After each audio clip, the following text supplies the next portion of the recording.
Hey guys, and welcome back to another episode of your Brains Coach podcast. My name is Angela Shurina. I'm your host, I'm your Brains Coach, and it is my job here to bring to you all the best, recent, cutting edge, most important, useful, simple, hacked, and applicable to your life brain body tools so you could control better your emotions, your thoughts, your energy levels, your motivation, your drive, so you could get out there, take more better actions, and shape the life experience that you absolutely love living.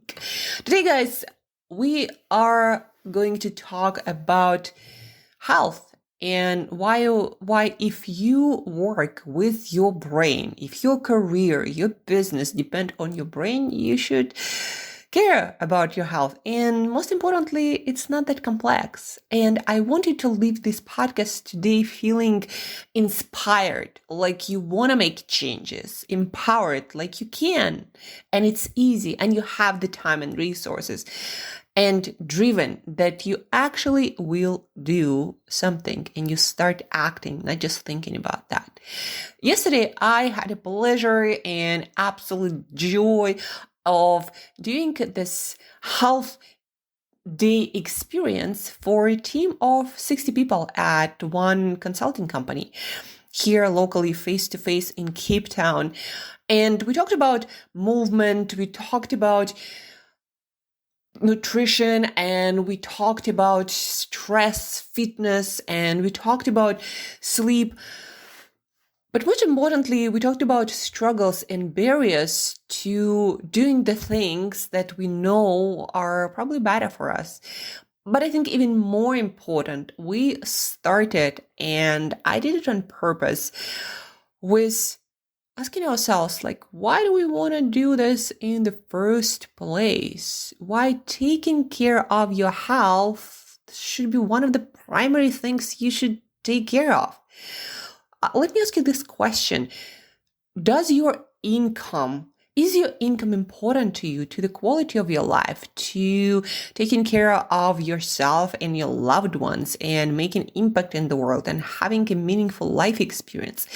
Does your career or business journey, do they define how well you live your life, what kind of life experience you have, how you contribute to different causes, how you create success, and how you feel daily? Does your career journey, does it all affect you in a meaningful way? And if you are like most people these days, you work with your brain for a living. Your brain is your primary tool of your career and business advancement. And that is why you gotta care about your health. Just let me read you something about health habits and your brain. These are the quotes from different studies and research, and all of these quotes, I chose them specifically because over the years they were just amplified, and we're getting better and more research that this is true. And if you do care about your career and your business and the quality of your life, and because of that you do care about your brain, because brain is the one that does the thinking, the creative problem solving, the emotional regulation, and defines whether you make good decisions or decisions that you regret. Right? So brain and health care or health habits. The results revealed that the measurements of both direct and indirect emotional empathy of participants in the sleep deprivation group were significantly lower. So this talks about how when we are sleep deprived, even by a little, consistently, we are less empathetic to the people around us. And if we are less empathetic, it means it's harder for us to see other person's view. It's harder for us to understand how it is to stand in other people's shoes. What do other people think and feel, and what's important to them? And this is what we all need to care about if we want to advance our cause or build our business or become a great professional or consult others. We need to understand other people, and sleep robs us of this ability. We become kind of numb, and we get into stressed and anxious and internally oriented mode when we are consistently sleep deprived. Not only that, you might have heard that one night of sleep deprivation, meaning sleeping less than 5 hours a night, makes you perform like you would when you are legally drunk. So that's why a lot of professions where on your performance, other people's lives depend on your performance, that's where they prioritize sleep and why they prioritize sleep. You don't want to be operated by a surgeon who is sleep deprived. There is a huge margin of error that can happen, which is vital for your health and well-being. And then, so the same is for example, airplane captains, they prioritize sleep and they sleep on the plane during long flights. There is a reason why they do not allow sleep deprived people to do important work. But that affects every single one of you. So sleep. To stress, our brains are wired to be more reactionary under stress. Basically, this research shows that we simplify our options to all or nothing. During our evolutionary times, when you were under stress, it was not the time for you to do creative thinking and complex problem solving. It was the time to follow the proven safe path.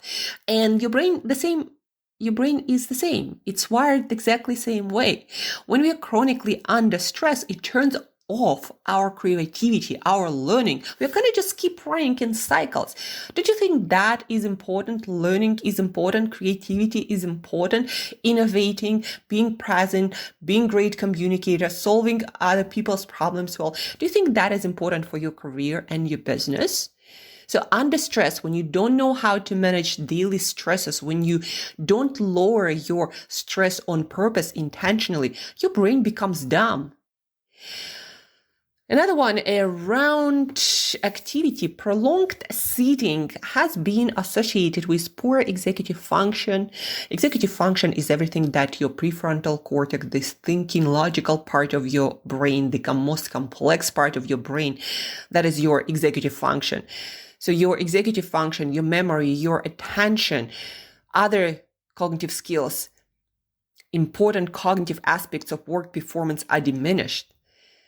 You do everything worse when you don't move. There is also this saying by a famous brain coach, when your body moves, your brain grooves. Your brain needs that blood circulation, these nutrients, oxygenation. And the more you sit, the worse your brain does its work. Good news that can be interrupted with short bouts of physical activity. You don't have to do a lot to get most of the benefits. Just get off the chair every 30-40 minutes and do 10 bodyweight squats, which we did at our health day yesterday. Nutrition. Scientists have known for years that unhealthy diets may cause detrimental changes to the brain and lead to cognitive impairment. From your memory to your learning ability to your anxiety to your ability to focus, all of that depends on good nutrition. All of that, guys, I say it here to make you understand that if you work with your brain for a living, then you gotta take care of your health. It's not healthcare, it's your brain's care. It's your ability to do great work and advance your career. It's your ability to build great business. It's all about taking care of your brain, and that is all about taking care of your health. During our workshop yesterday, we got questions like, how do you do it when there is so much information and I don't actually know what to do? There is no clarity, and that's why I'm kind of like, should I do this or this? And then it gets overwhelming and I do nothing. Shorten time. How do I know what to prioritize? Do I sleep more or do I exercise, or which one is the most important? And which one is the most important for me right now with the goals and the state where I'm in? Struggling to stay consistent, building habits. Okay, I might do this habit or a couple for a little while, and then I just fall off the wagon and I don't ever get back to it. Or again, it's on and off and doesn't produce consistent changes. What do I do with that? Or simply, I don't feel motivated very often. How do I motivate myself to do what I know I gotta do? Or how do I know what's enough? Like, I don't have all the time in the world to do everything, and I'm not even sure what to do exactly. Like, how do I prioritize? How do I know what's the minimum effective dose so I can do it and I can sleep calmly, knowing that I invest the right amount into my health, into my self-care? Or if I don't get all the habits dialed in, is doing a couple gonna be good enough, or I kind of cancel it all out unless I do all of them? Like, all of these questions were brought up to the surface. And believe it or not, most of these habits can be solved really easily. Well, maybe not easily, but simply. Let's talk about information overload. Why information overload happens? There is a lot of information about everything. And we already talked about this on this podcast. It's not the problem of too much. It's the problem of not having the right filter. And by filter, I mean having enough knowledge to understand what is right for you out there, what is not right, and what's a good source of information or not. And just like you would do for any more complex area professionally, like what do you do for a living? What's your profession? How do you figure out what's the right thing to do? You probably get education professionally, or you consult with somebody who's like a mentor or someone who is more advanced than you at your career or your business, right? That's how we learn. That's how we grow. We go to the certified bodies and institutions. We consult other people who have a good track record of being successful in the area where we want to grow. So the same for your health. Yes, there is a lot of information, but there are also a lot of experts, and there are coaches like myself who spend decades working in this area, and we consume all this information to be able to filter out the noise from what's important, and most importantly, to help individuals to filter out what's important for them at this point, at this stage of their life, and with their goals. So get professional help, like even 1 hour consultation will help you filter out most of it. So you can do it once a month, once in 2 months, and then you're going to have a plan for the next 2 to 3 months. So one habit at a time, you can build the habits, the behaviors, and then you can start reaping rewards. And once you're ready, get to the next level, get consultation again. And then you don't have to think about all of the information.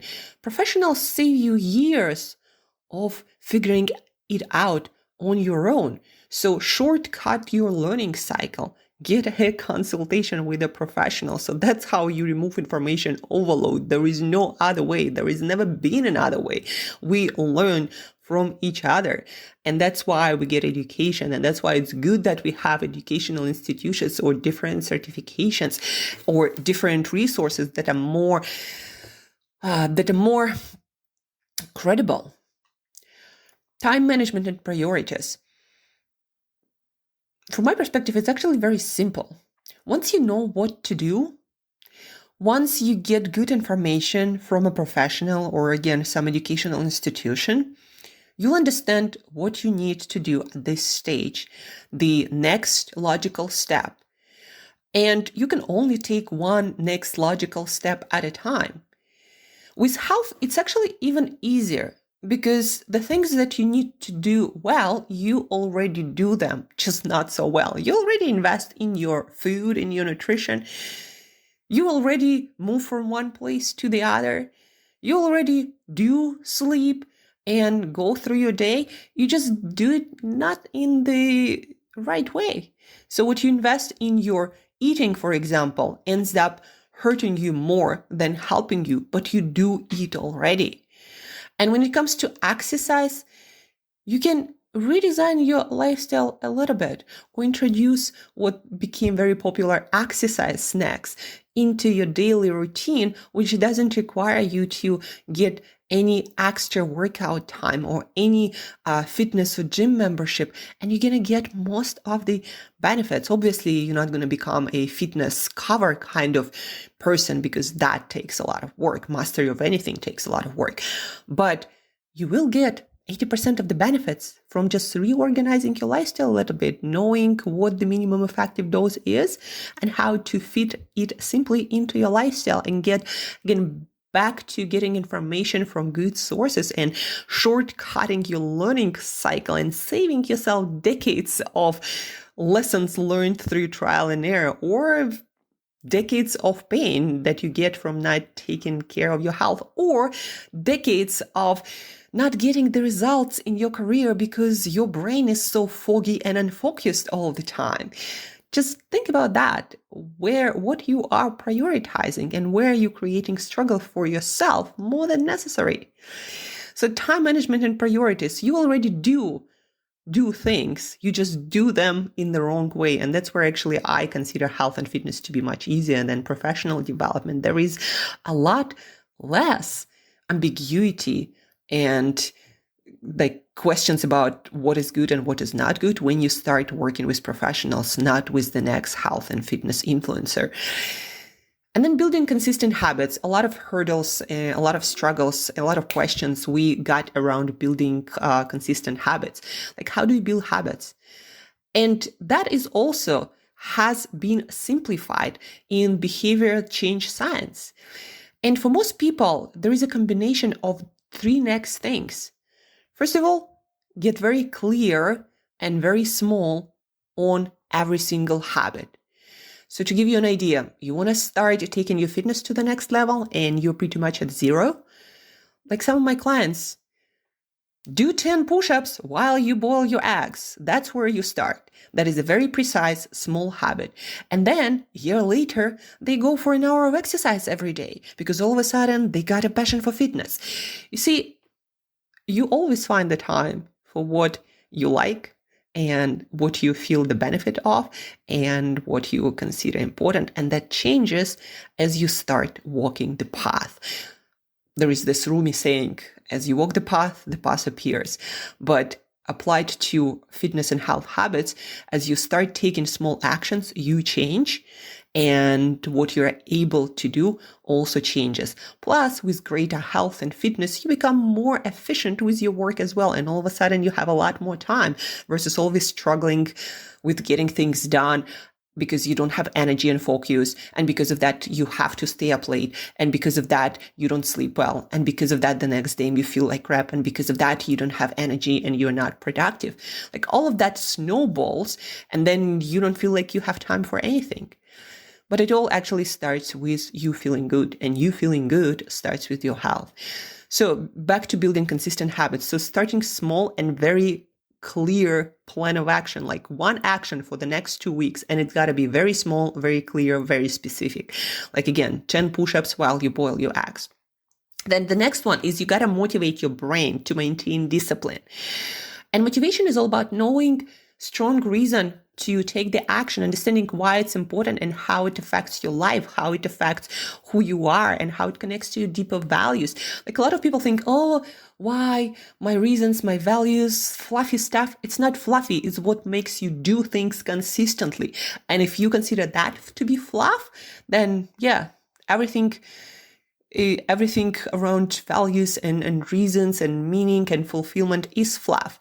But that actually in research, in hard research, has been shown to drive every single human being. Your reason why. And once you learn how to connect everything you gotta do to that deeper reason, there is going to be no problem with your discipline.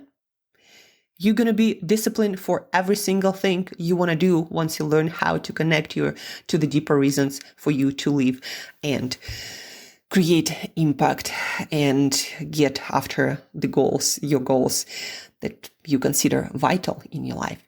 Right? So first, start small, start precise, build consistency, one thing at a time. Then the second one, understand your why. What's the reason that's going to keep you disciplined and motivated in the hardest times? And the third one, make it easy for yourself. Like look at at your environment. Look where you live. Look at your kitchen, at your fridge, at your office, at your room, at your routines and your surroundings, and ask yourself, how can I make what I need to do super easy? And how can I make what I need to stop doing hard to impossible? Long-term sustainable change lays on this foundation of having your environment work for you. We human beings do most of the stuff on autopilot, and our brain does this autopilot because it treats the environment, sees what's available, sees what's the easiest, and then based on that makes a decision with proceeding with certain behavior.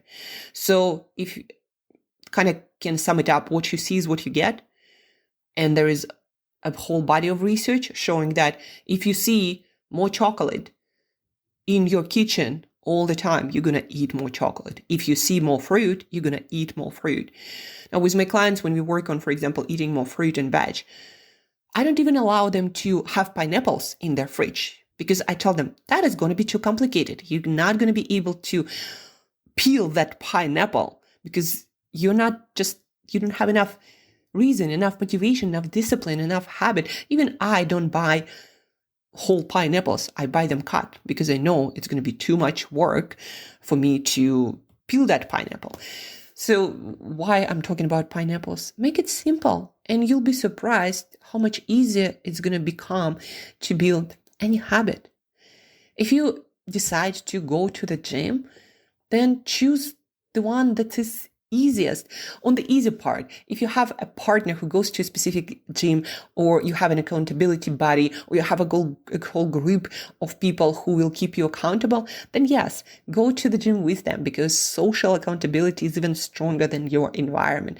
But if you decide to go on your own, choose the easiest thing, work out at home or in the gym, like whatever makes it simple and easy. So you have to use your discipline muscle the least. Make it easy, make it seamless.